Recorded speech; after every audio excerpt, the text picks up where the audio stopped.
Brand है, brand.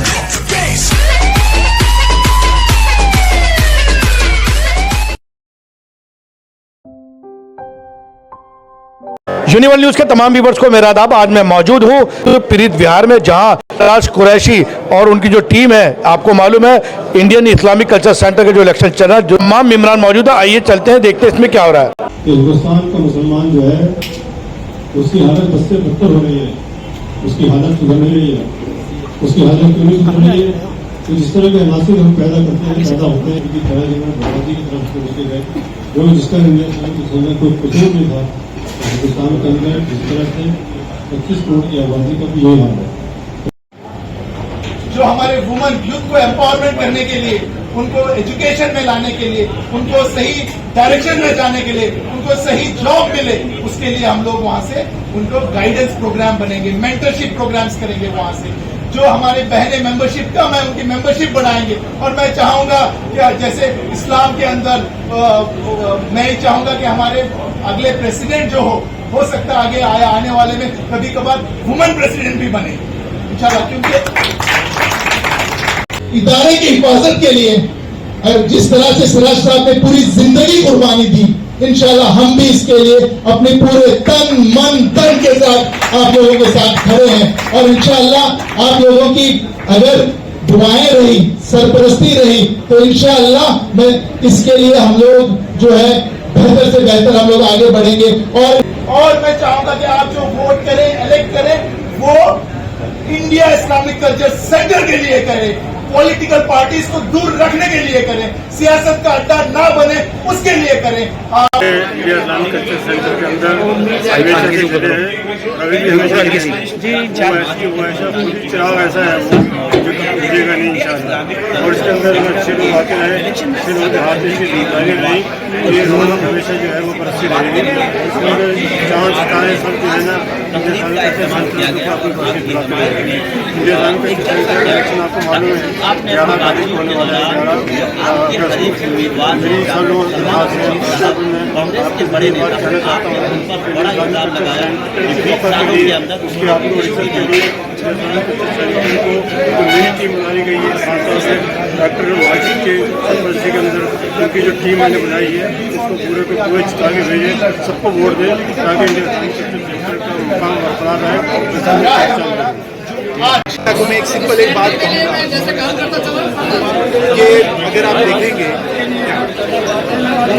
एक election चल रहा है, इलेक्शन में इंसान सिर्फ बुराई बोलता है, अच्छाई की तरफ नहीं बोलता है। आप देखें जहाँ पे जो सेंटर आज इस शोर शराबे के साथ लगाया जा रहा है, एड़ी चोटी का जोर लगाया जा रहा है, आप मुझे जवाब दीजिए ये क्यों हो रहा है? अगर ऐसा सेंटर है तो फिर लोग इसके लिए क्यों इसकी खिदमत करने के लिए आगे बढ़ रहे हैं? मेरा पहले इसका सवाल का जवाब इसी में। दूसरा, 20 साल पहले की तस्वीरें इस सेंटर के लाई है, और आज जो एक इमारत वहाँ पे जो ताजमहल से कम नहीं है उसके बारे में बताइए। तीसरी बात, 4000 जो मेंबर्स हैं, जो पर्ल्स हैं, ऐसे मुझे चंद मेंबर्स कोई सोसाइटी या पूरे कोई, मैं चाहूँगा आप कहूँगा कि पूरे के पूरे आप जो विधानसभा होते हैं या राज्यसभा उसमें दिखाइए जैसे मेंबर स्टाफ, ऐसे 4000 मेंबर को जमा करना और उनके साथ जब ये मेंबर्स खड़े रहेंगे, आप सोचो कम्युनिटी और कंट्री कितने आगे जाएगी। क्या ऐसा कर सकते हैं कोई? नहीं। इसके अलावा जो है आप देखिए आज इस सेंटर की जो पहचान कहाँ है, कौन है इस वर्ल्ड में जो इस सेंटर को नहीं जानता, या मुझे ऐसा बताइए कौन है ऐसा हिंदुस्तान में जो इस सेंटर को नहीं जानता। देखो, कहने के लिए क्या मुझे या सारे मेंबर्स को इस बात से बुरा नहीं मानना चाहिए कि लोग क्या कह रहे हैं, क्योंकि दुनिया में ऐसा कोई शख्स नहीं होगा जो हर एक को या हर सेंटर को अच्छा कहे। कि पूरी दुनिया उसे अच्छा कहे तो मुझे बुरा नहीं लगता। जो ये सवाल उठा रहे, मैंने उनके लिए सवाल आज पूछा कि आप 20 साल में कितने बार आए, आपके पास पूरी सियासत थी, आपके पास पूरा पॉलिटिक्स था, आप एक मंत्री थे, आपके पास सब कुछ था, कितने बार आपने अपने जेब में हाथ डाला, जेब में तो छोड़ो कितने बार आपने अपना कलम चलाया इस चीज को। आज जब आपके पास वक्त नहीं है, आज आपके अंदर आप बताइए 2.5 साल 3 साल जब आपके पूरे हो जाएंगे, इस सेंटर का क्या होगा? आप चाहते हैं कि सरकार में चले जाए? आप चाहते हैं कि ऑब्जर्वर आ जाए? क्या चाहते हैं आप? हाँ? जब आपके पास टाइम ही नहीं थी, आप कोई भी अपने नौजवान को अपने इसको आप खड़ा कर सकते थे। मैं बुराई नहीं कहना चाहता हूँ, हो सकता है आपने बहुत अच्छे काम भी किए हो, लेकिन सेंटर के लिए आप एक काम गिनवाइए जो आपने सेंटर के लिए अच्छा कीजिए। आप मुझे एक वर्ड बताइए क्यों आपको इलेक्ट करे एज अ प्रेसिडेंट, और एक काम ऐसा बताइए जो आपने सेंटर के लिए किया हो। और आज हम मौजूद हैं पीरित विहार में, जहां सिराज कुरैशी उनकी पूरी टीम यहाँ मौजूद थी और अपने सिराज साहब ने तमाम अपनी अचीवमेंट गिनवाई। वहीं तमाम इमरान ने जो है जब तकरीर करी तो बहुत इमोशनल तकरीर करी। उन्होंने कहा जो सिराज साहब ने किया वो किसी ने भी नहीं किया। और मेरे साथ जुड़े हुए हैं सिराज साहब के साहबजादे समर कुरैशी, जो अपने वालिद मोहतरम के साथ कदम से कदम मिला के चलते हैं। और चाहे वो बिजनेस हो, चाहे वो इंडिया इस्लामिक कल्चर सेंटर हो, सब में अपने वालिद मोहतरम के कदम से कदम मिला के चलते हैं। एक समर साहब इस्तकबाल यूनिवर्ल्ड न्यूज़ में, और 20 साल का सुनहरी दौर था। क्या क्या अचीवमेंट इस दौरान 20 सालों में सिराज कुरैशी साहब ने? वालेकुम।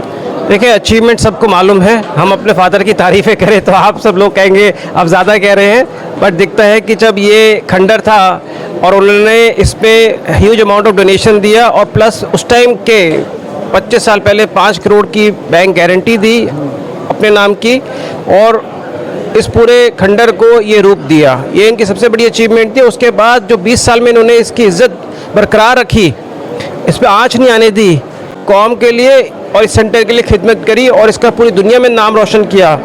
और देखिए, यही मैं समझता हूँ बहुत बड़ी अचीवमेंट है कि इसकी इज्जत आज भी बरकरार है। कैसा समर साहब, कैसा लगता है कि जिन लोगों को सिराज साहब ने चलने सिखाया आज वो सामने खड़े हुए हैं, कैसा लगता है? देखिए, ये बहुत दुख की बात है। जिन लोगों को डैड ने सपोर्ट किया और उन्होंने डैड को धोखा दिया, डिच किया, और यही एक वजह थी कि हम डैड का हाथ पकड़ के इस सिलेक्शन में आ गए। वरना 20 साल तक हमें हमेशा केक वॉक था।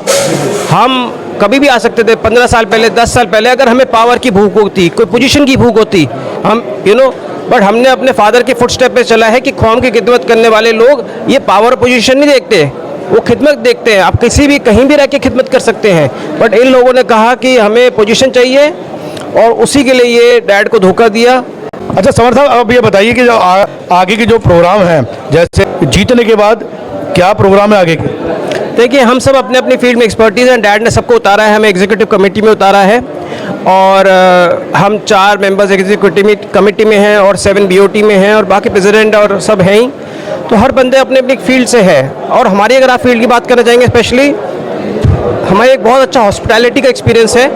हमने मैकडॉनल्ड्स में 3 साल काम किया है ऑस्ट्रेलिया में, तो I am very good in operations. हम ज़मीन से जुड़े हुए हैं और हमने खुद अपने हॉस्पिटैलिटी के अंदर 22 रेस्टोरेंट दिल्ली में हैं जो चलाए थे, और उसके अंदर चाहे एयरपोर्ट पे हो, रेलवे स्टेशन पे हो, यूनिवर्सिटी में हो, चाहे आपके स्कूल्स में हो और मॉल्स में हो, तो हमें सब जगह का एक्सपीरियंस है। तो हम ये चाहेंगे कि अब उस ग्लोबल एक्सपीरियंस को इस्लामिक सेंटर में एक नई तरीके से लाया जाए, एक वर्ल्ड क्लास रेस्टोरेंट लाया जाए with Turkish food, Arabic food, तो लोगों को एक नया एक्सपीरियंस मिलना चाहिए। और जो चल रहा है वो भी बहुत अच्छा एक्सपीरियंस है, उसको बरकरार रखेंगे। और मुझे लगता है कि नेशनल फूड को इंट्रोड्यूस कर लेना चाहिए, क्योंकि मेंबर सब जगह से हैं। कोई मुंबई से है तो कोई हैदराबाद से है, तो कोई कश्मीर से, तो कश्मीरी वाजवान इंट्रोड्यूस किया जाए, और कोई इसी के लिए हैदराबाद बिरयानी इंट्रोड्यूस किया जाए कि हम सबको एक दूसरे का एंजॉय करने का, कुजीन्स का मौका मिले। आप चाह रहे हैं कि जो इंडिया का जो कल्चर है वो इस्लामिक कल्चर सेंटर में आ जाए, इस्लामिक सेंटर में आ जाए। और एक बहुत इंपॉर्टेंट बात जो हम शेयर कर रहे हैं सबसे, कि देखिए, इस्लामिक सेंटर में एक हलाल अवार्ड स्टार्ट करना चाहेंगे हम। आज हलाल फूड बिजनेस और प्रोडक्ट बिजनेस $2 ट्रिलियन का है वर्ल्ड वाइड, और इंडिया में $100 बिलियन का है, बट वेरी अनरिकॉग्नाइज। आप कितने हलाल ब्रांड्स को जानते हैं, कितने हलाल रेस्टोरेंट्स को जानते हैं? अगर उनको एक रिकॉग्निशन मिल जाए और उनको एक सपोर्ट मिल जाए तो उससे उनका बिजनेस बढ़ेगा, कौम को एक अच्छा रिकॉग्निशन मिलेगा, और मुझे लगता है ऐसे रेस्टोरेंट्स को भी एक आगे बढ़ने का और एक्सपेंशन या फ्रेंचाइज दे जाने का मौका मिलेगा। उनको बस एक बूस्ट चाहिए, जो हम इसके अंदर चाहेंगे कि उनको दे, जिसके अंदर वो नेशनली और इंटरनेशनली दोनों जगह जाके अपने आप की में ग्रोथ करें। अच्छा, एक आखिरी सवाल, सिराज साहब इतने एक्टिव हैं, क्योंकि हम भी उस एरिया से आते हैं और हमने अपने बुजुर्गों से बड़ों से सुना है कि जो सिराज साहब की जर्नी थी वो ज़ीरो से हीरो तक की कहानी है पूरी। आपको अपने वालिद मोहतरम की सबसे बड़ी और अच्छी खूबी क्या लगती है? देखिए, हम आपसे एक शेयर करें, बहुत सारी खूबियाँ हैं, अगर बताएंगे तो आप समझ जाए टाइम। बट एक सबसे अच्छी खूबी जो हमने उनसे सीखी, हम वही शेयर करेंगे एज अ सन, कि हमने देखा कि उनके अंदर कभी भी ज़ीरो टू हीरो आने में कभी किसी की अकड़, घमंड, पैसे का या कोई उन्होंने अपने लाइफस्टाइल नहीं चेंज किया, हमेशा सिंपल के सिंपल रहे और सबसे बड़ी इज्जत और अदब से बात करिए। हर आदमी को अपने से ऊपर ही समझा, चाहे वो छोटा सा वर्कर क्यों ना हो। आपने तमाम लोगों को सुना, आपने सिराज कुरैशी साहब को सुना, आपने जो प्रेसिडेंटशिप के उम्मीदवार हैं डॉक्टर माजिद अहमद तालिकोटी को सुना और आपने सुना समर कुरैशी साहब को सुना। बहुत अच्छी गुफ्तगू हुई और समर को हम इसलिए लोग भी इज्जत करते हैं, उसकी वजह यह है कि अपने वालिद मोहतरम की तरह बिल्कुल सादी ज़िंदगी जीते हैं और हर आदमी से प्यार मोहब्बत से मिलते हैं। दिल्ली की हलकों में समर कुरैशी एक ऐसा नाम है जो सबका एहतराम करते हैं, सबकी इज्जत करते हैं। समर कुरैशी को जीत की पूरी उम्मीद है। जब मैंने पूछा कि आपका आगे का प्रोग्राम क्या है, आपने बताया कि हिंदुस्तान की जो कल्चर है, जो हमारी सभ्यता है, चाहे वो व्यंजन हो, चाहे वो लिबास हो, उन्होंने कहा तमाम प्रोग्राम हम इस्लामिक कल्चर सेंटर में लाएंगे। के साथ में आपसे इजाज़त लेता हूँ। यूनिवर्सल न्यूज़ ब्यूरो, प्रीत विहार, न्यू दिल्ली।